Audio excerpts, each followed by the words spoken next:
Katanya Zakir Naik datang kemana? Ke Jogja Yapanya. Katanya ada undangan, datanglah pendeta-pendeta, silakan datang. Zakir Naik ahli debat sedunia. Saya berkata ini sorry aja. Zakir Naik memang tukang bicara agama tertentu yang banyak menyerang kitab suci. Dan saya dengar, saya perhatikan kadang-kadang sampai jam 1, jam 2 pagi. Saya mendengarkan pikiran-pikiran Zakir Naik. Dan saya kagum karena dia tahu banyak ayat Alkitab.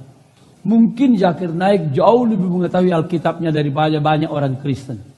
Tapi saya berkata, Zakir Naik itu banyak pikirannya kosong, bolong. Doakan supaya satu ketika saya bisa ketemu Zakir Naik. Kami ngopi-ngopi. Ya doakan. Jadi saya akan kasih tahu sama dia, Pak Zakir Naik, kalau kamu mau menyelidiki kebenaran, hatimu mesti benar. Karena apa? Kan menyelidiki kebenaran. Berarti sebagian dari kebenaran yang kamu cari harus ada dalam dirimu. Selidikilah kebenaran dengan sikap, motivasi, hati yang benar. Kalau kau dari awal sudah tidak benar, yang kau mau cari sudah kau tinggalkan. Tokoh yang namanya Zakir Naik sekarang sudah mulai turun, bukan naik lagi. Saya tidak heran dengan Pak Zakir Naik, itu haknya dia sebagai seorang pendakwah Islam. Yang saya heran itu Kristen. Kenapa Kristen kok ya bisa terpengaruh hanya orang yang mutunya serendah ini, heran saya. Loh, saya ngomong gini kan boleh toh? Saya ngomong di audien Kristen kok. Memang untuk ukuran saya dia rendah mutunya. Kemana-mana ngomong cuma lancar bahasa Inggris. Yesus tidak bicara bahasa Inggris kok. Benar apa tidak? Dia tidak mau ngomong sepotong pun kata Ibrani, Aramaik, Yunani. Kok Anda percaya coba? If any Christian can point out a single verse in the Bible, a single unequivocal statement where Jesus Christ, peace be upon him, himself says, a single unambiguous statement where Jesus Christ, peace be upon himself, says that I am God, or where he says worship me, I am ready to accept Christianity just now. Memang banyak orang Kristen yang tidak begitu getol, gigih, mencintai, membaca, merenungkan firman Tuhan dan menyimpannya dalam hati. Dr. Zakir Naik bisa saja lebih banyak tahu ayat firman Tuhan dibanding dengan banyak orang Kristen. Kita bisa ditegur dan diingatkan sekaligus disadarkan melalui pernyataan-pernyataan seperti dikatakan oleh hambanya pendeta Dr. Insinyur Mangapul Sagala MTH. Shalom, salam sejahtera dalam kasih Tuhan kita Yesus Kristus. Tadi kita sudah menyaksikan dan mendengarkan pernyataan singkat dari hambanya pendeta Dr. Insinyur Mangapul Sagala MTH. Saudaraku yang dikasihi Tuhan, ulasan ini saya beri judul Pendeta Dr. Insinyur Mangapul Sagala MTH kagum kepada Dr. Zakir Naik, tetapi banyak pikirannya kosong dan bolong. Saudaraku yang dikasihi oleh Tuhan, memang kita tahu bersama bahwa beberapa tahun yang lalu Zakir Naik pernah datang ke Indonesia, tersebar luas di grup WhatsApp, diberikan kesempatan kepada orang-orang Kristen, termasuk dari para pendeta, untuk mengajukan pertanyaan dan nanti akan dijawab oleh Dr. Zakir Naik. Informasi ini lebih akurat saya peroleh dan dapatkan ketika dalam sebuah kesempatan berbincang dengan pendeta Dr. KM Yusuf Roni. Beliau juga sebenarnya diundang untuk hadir, tetapi beliau tidak memenuhi undangan itu oleh karena konteksnya. Hanya memberikan pertanyaan dan Dr. Zakir Naik akan menjawab pertanyaan yang diajukan. Saya pikir dalam konteks ini, ruang gerak dari orang yang bertanya sangat terbatas. Waktu itu Dr. KM Suproni memberikan usul. Kalau memang mau berdiskusi, jangan modelnya tanya jawab. Tapi disiapkan satu event, Dr. Zakir Naik pembicara dari saudara kita Islam, dan ada pembicara dari Kristen. Biar Dr. Zakir Naik memaparkan apa yang dimengerti dan dipahami kalau hal itu terkait dengan Alkitab atau doktrin ajaran kekristenan. Dan nanti di sini akan memaparkan apa yang harusnya dipaparkan. Nanti ada tanya jawab. Itu baru dalam konteks yang selevel. Memang ada satu hal yang menjadi pernyataan dari seorang Dr. Zakir Naik. Beliau mengatakan syarat yang harus dipenuhi untuk bisa berdialog dengan dia. Satu meja ada pembicara Islam, pembicara Kristen. Yang orang Kristen harus mampu mengumpulkan 10.000 orang dan semuanya harus disiapkan oleh yang orang Kristen. Saudara dikasihi Tuhan, apakah itu memang mau menunjukkan bahwa Dr. Zakir Naik sebagai seorang penceramah Islam yang sangat populer dan terkenal, ahli debat sedunia, seperti yang dikatakan oleh hambanya Pendeta Dr. Insinyur Mahfud Sagal MTH, sehingga harus punya syarat yang demikian? Kalau menurut saya, tidak perlu harus demikian.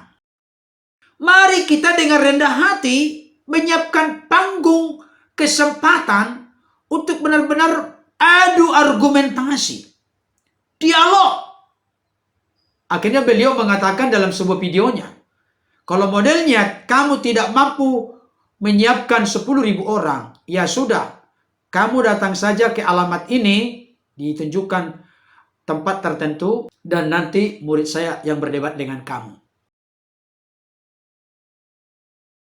Saudaraku yang dikasihi Tuhan, memang Dr. Zakir Naik adalah seorang penceramah Islam yang sangat populer dan terkenal. Beliau adalah murid dari Ahmad Dedat almarhum. Dr. Zakir Naik ini memang tukang bicara agama tertentu.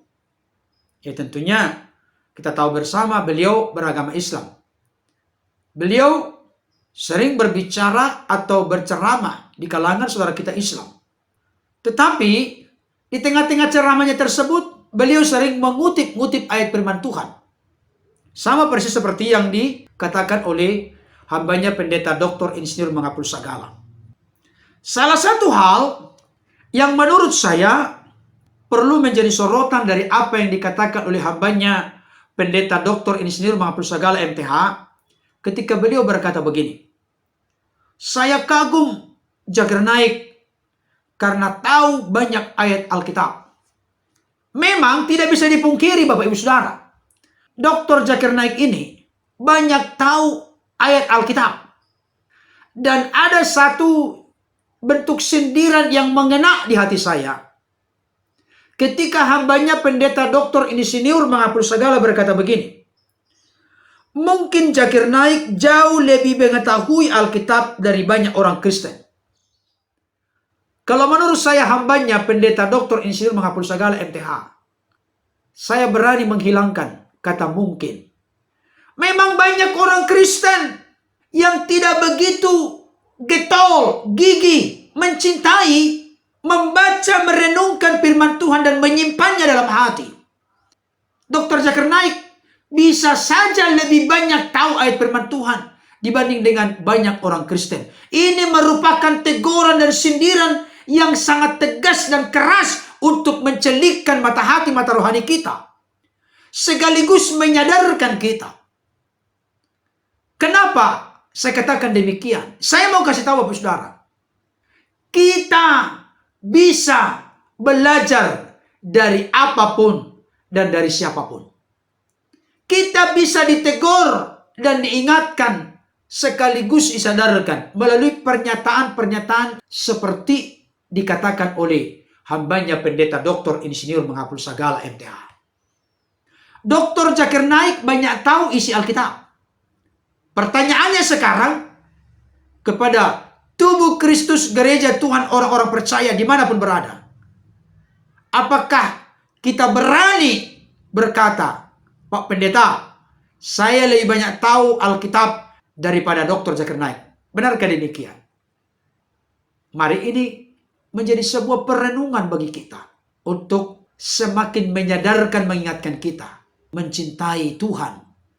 Lewat wujud nyata kita mencintai surat cintanya Tuhan, yaitu Alkitab. Sangat menyedihkan dan memprihatinkan Bapak Ibu Saudara, kalau orang-orang lain di luar sana yang berkeyakinan lain dari Kristen, mereka lebih paham, lebih tahu Alkitab daripada kita. Mari melalui pernyataan dari hambanya, Pendeta Dr. Insinyur Mangapul Sagala MTH ini. Beliau kagum Zakir Naik karena tahu banyak ayat Alkitab. Mungkin Zakir Naik jauh lebih mengetahui Alkitab dari banyak orang Kristen. Saya berharap ke depan, biar kita lebih banyak tahu Alkitab dibanding dengan Dr. Zakir Naik.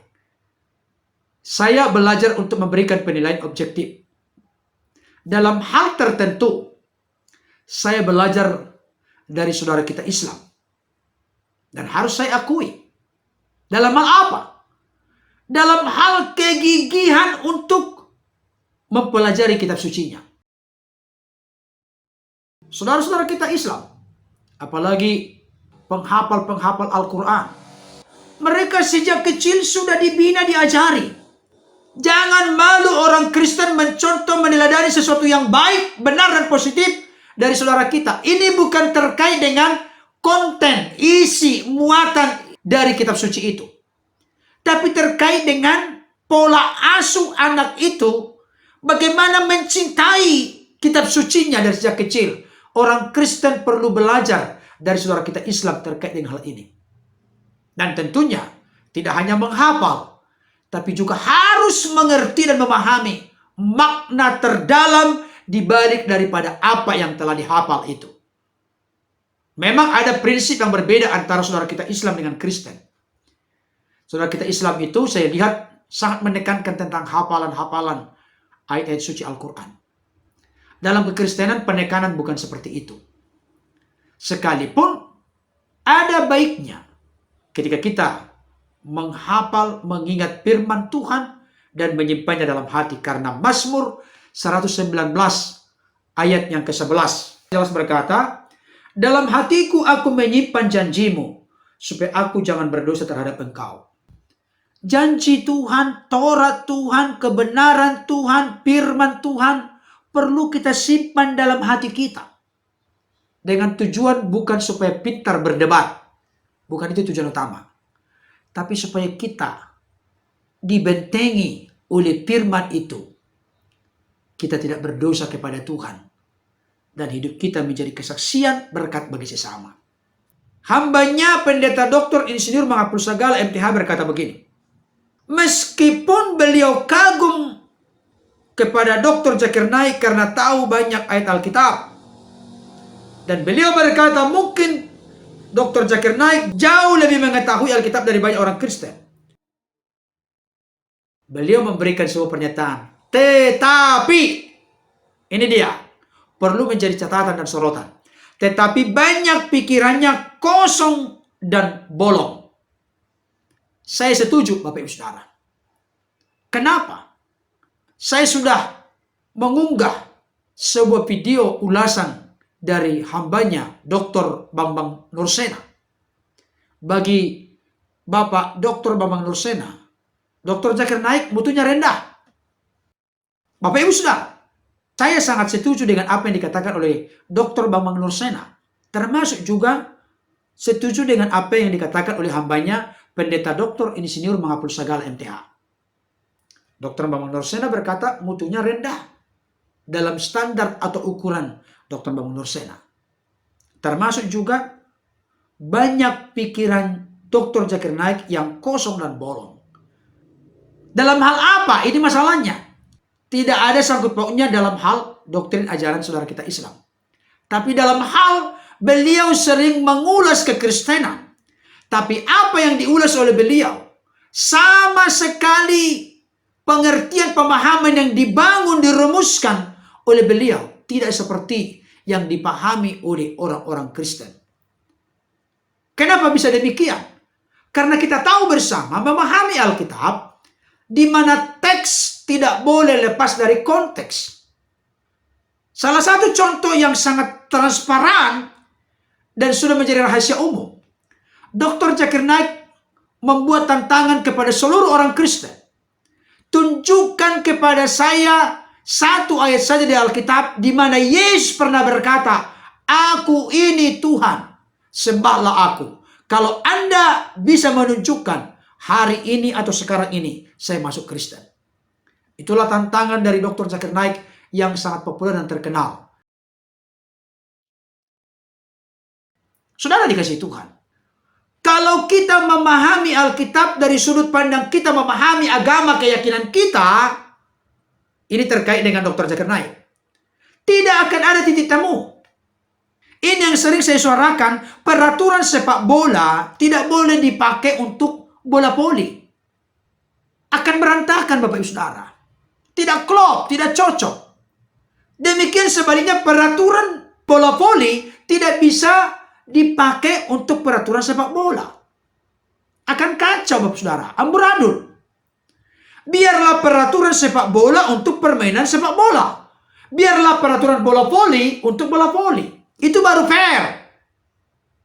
Itu baru benar.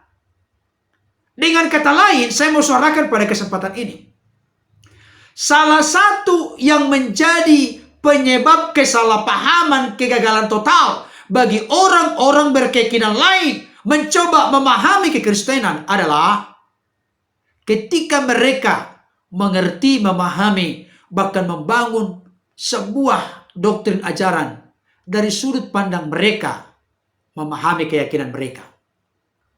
Kenapa saya katakan demikian sebagai contoh? Tunjukkan kepada saya satu ayat saja dalam Alkitab di mana Yesus dengan eksplisit berkata, "Aku ini Tuhan, sembahlah aku." Tuhan dalam pengertian di sana bukan Tuhan tuannya, bukan Lord Kurios, tapi maksud Zakir Naik di situ sepanjang yang saya mengerti pahami adalah Theos. Saya mau kasih tahu, konteks budaya kalau dilepaskan mengartikan Alkitab akan amburadul, berantakan. Dalam konteks budaya tradisi Yahudi, menyebut nama Tuhan saja tidak boleh sembarangan. Ketika mereka menyebut kredo, syahadat, pengakuan mereka dari Ulangan 6 ayat 4, mereka tidak berkata begini, seperti yang pernah dikutip oleh Ustadz Yahya Waloni. Dalam konteks dia menyebutkannya sesuai dengan tulisannya benar. Tapi dalam konteks budaya Yahudi yang sangat menghargai nama Allah yang begitu suci, Yahweh, mereka tidak pernah berani menyebut Yahweh. Contoh Ulangan 6 ayat 4. Shema Israel, Yahweh Eloheinu, Yahweh Ehad. Itu yang tertulis. Tapi orang Israel tidak pernah menyebutkan seperti itu. Shema Israel, Adonai Eloheinu, Adonai Ehad. Sekalipun tertulis di situ Yahweh, YHWH, tapi mereka sebut apakah itu Adonai atau Hasem. Saudara dikasih Tuhan, dalam konteks ini kita tahu Yesus dan murid-murid adalah orang-orang Yahudi. Secara khusus tantangan Dr. Zakir Naik, tunjukkan satu ayat dalam Bible yang mengatakan secara eksplisit dan tegas, "Aku ini Tuhan, sembahlah aku." Mustahil Yesus akan berkata demikian. Karena Yesus itu adalah orang Yahudi secara manusia. Tidak akan mungkin dia menyebut itu. Berbeda dengan iblis, Bapak Ibu Saudara. Dalam pencobaan yang ketiga, menurut Matius 4, ayat yang ke-8. Dan iblis membawanya pula ke atas gunung yang sangat tinggi dan memperlihatkan kepadanya semua kerajaan dunia dengan kemegahannya, dan berkata kepadanya, "Semua itu akan kuberikan kepadamu jika engkau sujud menyembah aku." Iblis yang suka menggoda, merayu orang supaya sujud menyembahnya. Tuhan Yesus dalam konteks tradisi Yahudi mustahil mengucapkan yang demikian. Tetapi bukan berarti Yesus itu bukan Tuhan dalam konteks Theos atau Allah. Kenapa saya katakan demikian? Firman Tuhan menegaskan, pada mulanya adalah firman. Firman itu bersama-sama dengan Allah. Dan firman itu adalah Allah. Dan jangan lupa, dalam konteks kekristenan, Yesus itu memiliki dua natur. Natur kemanusiaannya dan natur keilahiannya. Dan dalam konteks dua natur Yesus ini pun, saudara-saudara kita dari orang berkeyakinan lain banyak gagal paham. Mereka memaksakan tidak ada itu yang namanya dua natur. Itu menurutmu.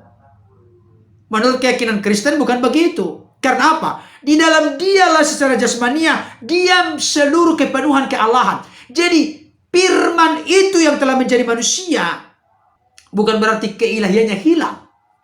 Buktinya, sebelum Abraham ada, aku sudah ada. Siapa yang ngomong? Yesus yang manusia itu yang ngomong, sebelum Abraham ada, aku sudah ada. Kalau Yesus tidak punya keilahian, berarti Yesus sedang berbohong, berdusta kepada lawan-lawan debat diskusinya saat itu. Tidak mungkin kemanusiaan Yesus sebelum Abraham ada, dia sudah ada. Kemanusiaan Yesus itu baru konteks saat itu dikatakan oleh orang-orang Yahudi, umur belum sampai 50 tahun. Benar, dalam konteks kelahirannya dari Bunda Maria belum sampai 50 tahun. Bahkan perkiraan menunjukkan 33,5 tahun Yesus ada di dunia, setelah itu naik ke surga. Saudara dikasih Tuhan. Jadi, kenapa hambanya Dr. Bambang Nursena berkata, ukuran saya, Dr. Zakir Naik, mutunya rendah. Kenapa juga hambanya pendeta Dr. Insinyur Mangapul Sagala MTH berkata, banyak pikiran Dr. Zakir Naik yang kosong dan bolong. Ini bukan merendahkan, tetapi memang dari sudut pandang doktrin ajaran kekristenan, apa yang dikatakan oleh Dr. Zakir Naik ketika mengutip Bible, mengartikan Bible. Sebenarnya, Dr. Zakir Naik tidak pernah mendalami adat istiadat budaya Yahudi, tidak pernah mendalami tentang bahasa Ibrani, Aramik, Yunani. Jadi beliau hanya pintar bahasa Inggris. Tentunya di zaman Yesus tidak berbahasa Inggris. Tapi dia orang Yahudi. Yang notabene saat itu bahasa internasional adalah Yunani. Dan atas dasar itulah Perjanjian Baru ditulis dengan bahasa Yunani. Karena maksud tujuan Roh Kudus yang memakai penulis Alkitab. Supaya berita tentang Injil itu, tentang Kristus Yesus dan karyanya itu, bisa sampai ke ujung bumi. Bukan sebuah kebetulan Bapak Ibu Saudara. Nah, Pendeta Dr. Insinyur Mangapul Sagala berkata begini. Kiranya terbuka kesempatan untuk bertemu langsung dengan Dr. Zakir Naik, ngopi-ngopi katanya tadi. Dan jika sampai ada kesempatan untuk bertemu langsung dengan Dr. Zakir Naik, maka Pendeta Dr. Insinyur Mangapul Sagala akan kasih tahu ke Dr. Zakir Naik, jika mau menyelidiki kebenaran, hatimu mesti benar. Selidikilah kebenaran dengan sikap atau motivasi hati yang benar.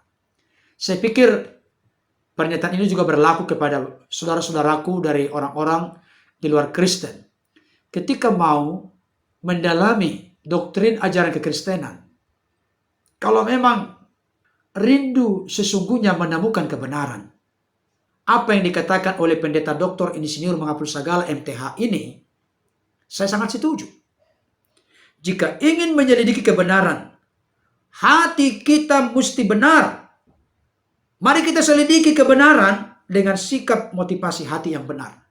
Bukan dengan maksud dan tujuan mencari-cari kesalahan. Saya mau kasih tahu orang-orang yang menyaksikan mendengarkan ini. Kalau rindu menemukan kebenaran, miliki motivasi sikap hati yang benar.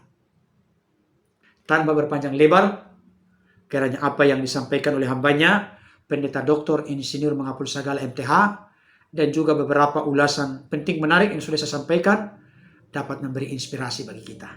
Tuhan Yesus memberkati. Amin.